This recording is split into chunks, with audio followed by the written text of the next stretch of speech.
today we're going to look at Miro and how to create a whiteboard and how the whiteboard works. So this is the back end of Miro after you've registered and logged in. So let's see, at the top we have, in the top left-hand corner, we have the Miro logo. You have your team name. On the left-hand side, we have all the boards. So that right here, we have all the boards. We have starred boards, so some boards can be important. We'll put a star beside them. We have projects. So the projects organized, if we click on this project, right under project, we have calculus and exercises.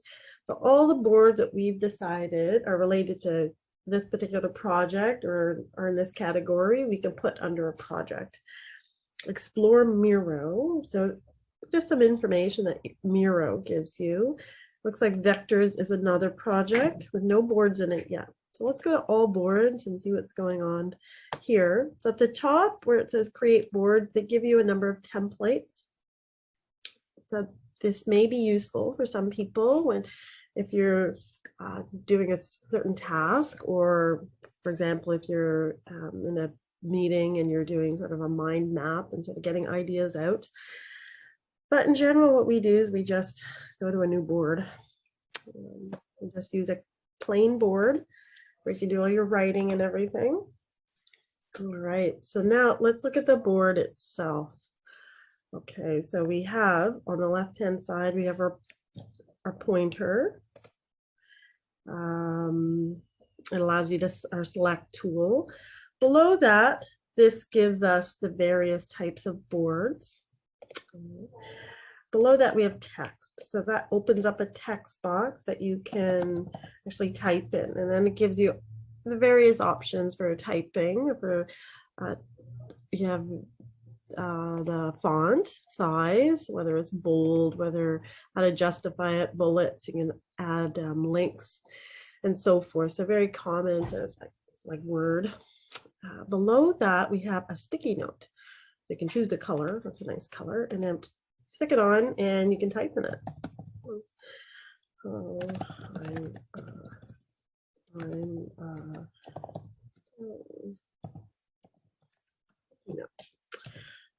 you can make notes and put them in different colors, which is kind of nice. Below the sticky note on the left-hand side, we have shapes. So we can choose a shape, a star. You can make it any size.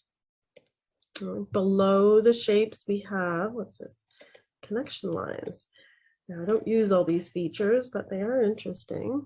The type of line, interesting. All right, that can be useful depending if you're making like flow charts.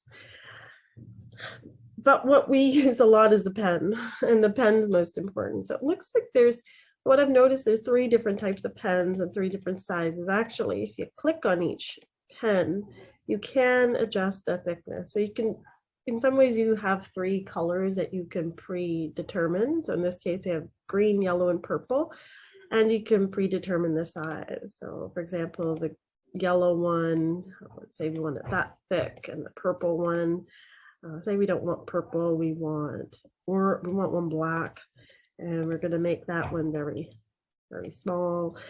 And we also have a highlighter. We have another little shape icon, eraser. So the 2 items that are most important, I find, are the pen or pencil and the eraser.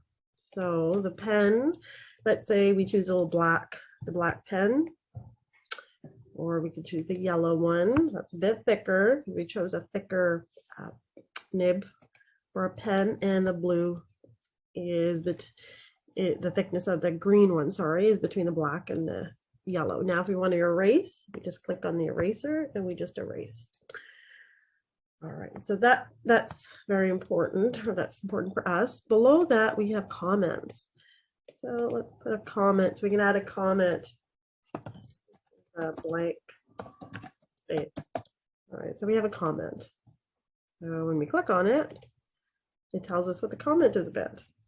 Let's see what this is. Frame. Oh, okay. So frame. So this is interesting. So frame puts a frame around whatever you want to, for example, save. So we'll look at how to upload, or sorry, download whatever you've been working on your whiteboard. And you do it by frames, or at least that's the easiest way to do it. You choose the size of your frame, and when you want to export the board, you can choose the different formats, whether image or PDF, or if you want to create a template from it. But now what will be downloaded is what you've selected in the frame. So let's leave that for now. And this is our upload button. So that's another item or another button that is very important to us.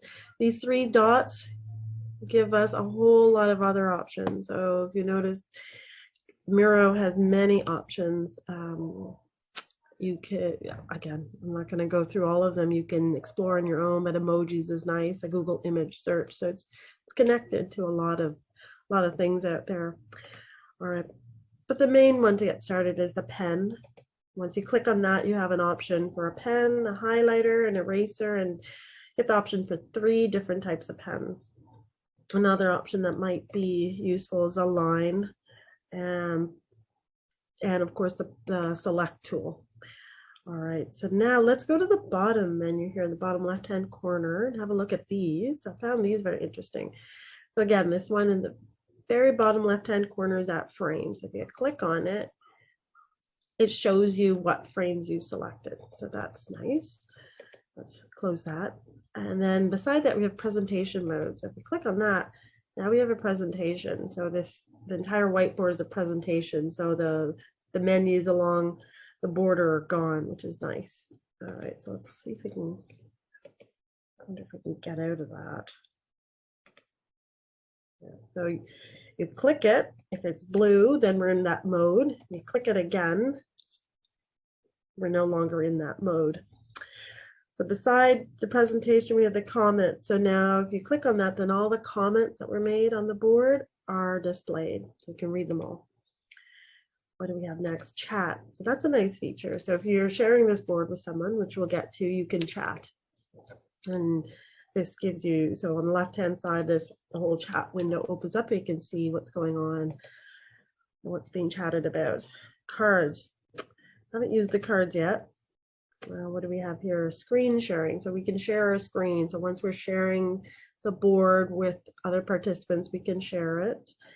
Voting, you can do voting. So if you're working on something with a large group of people in the meeting, you can vote as to, is this the best way to do something?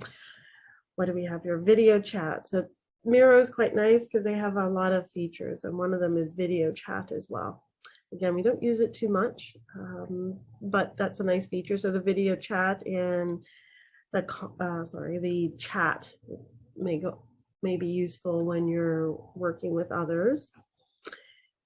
The timer, so that's kind of nice. So we have a timer, and you can set it for whatever amount of time you want, and this is to keep track of your time. It's easy to go over time when you're busy and you're working. All right, what do we have here? The history of the board. Okay. Let's see. There you go. So when you click on that, it tells us everything that we've done and what time we've done it. That can be useful. All right, so now let's turn the timer off. All right, so now we're going to go to the bottom right-hand corner. Let's see. So we have right here, we have 103%. So that tells us how large the board is. So we've zoomed out, we've zoomed in a little bit. So if you click on the plus sign, we're zooming in even more.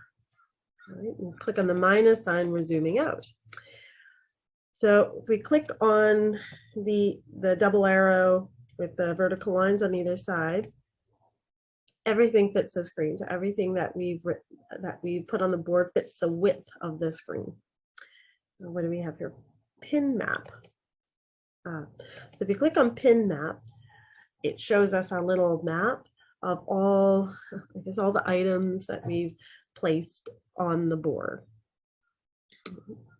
And then finally, we have full screen. So that's nice. It's a nice feature. All right, and again, it's just a toggle. Now, how do we move around on the screen? So we click so we go back to the left-hand menu, we click select, we got our little hand, and then let's see. Yeah, so if we click that little arrow in the select, if we touch, sorry, if we touch somewhere on the board, not on an item, we should be able to move the board around. So this is an infinite board that goes on forever. So we can write anywhere. We're not limited to the size of the screen.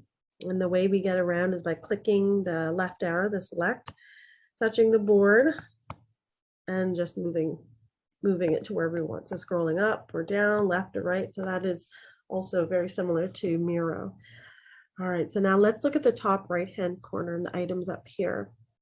So note, let's see what's going on there. All right, so notes. All right. We have our search tool.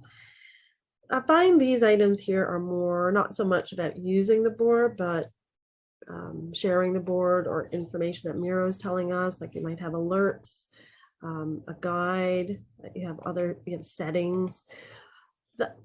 The feature up here that's most valuable is a sharing one. So click on share. You can give your board a title, call it test.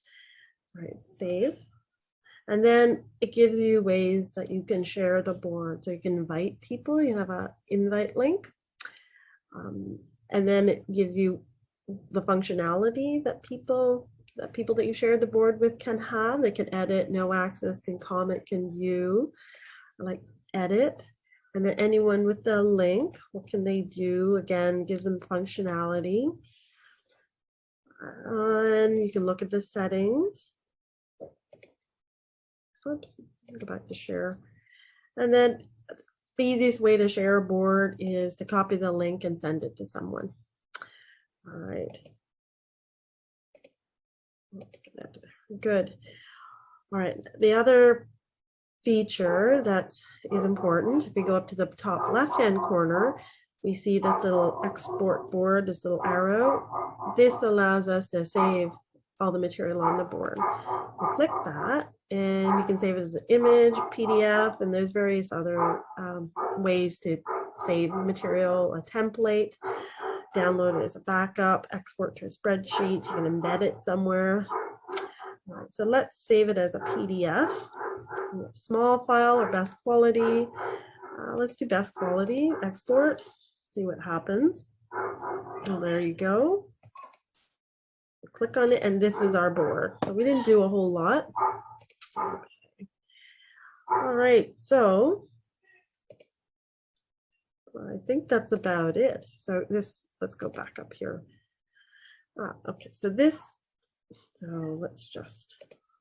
if we go up to the top left-hand corner, we can name our board. And if you also notice the star, this allows us to star the board if it's important. So if we click on that, now we gave it a name earlier, we called it test, but we can also give it a description. And we can also give it a preview area or image. So I don't know, why don't we, let's see if we can do the, say that's our preview area. So now if we go, so it's generating the preview. Okay, so we go to test, again, click on it. That's the image that represents this board. We can put a description, just testing the features of a Miro board. Tells you the owner is, when it was created, when it was last modified, and the location. All right, and that's it. We can share it or duplicate it, and we're done.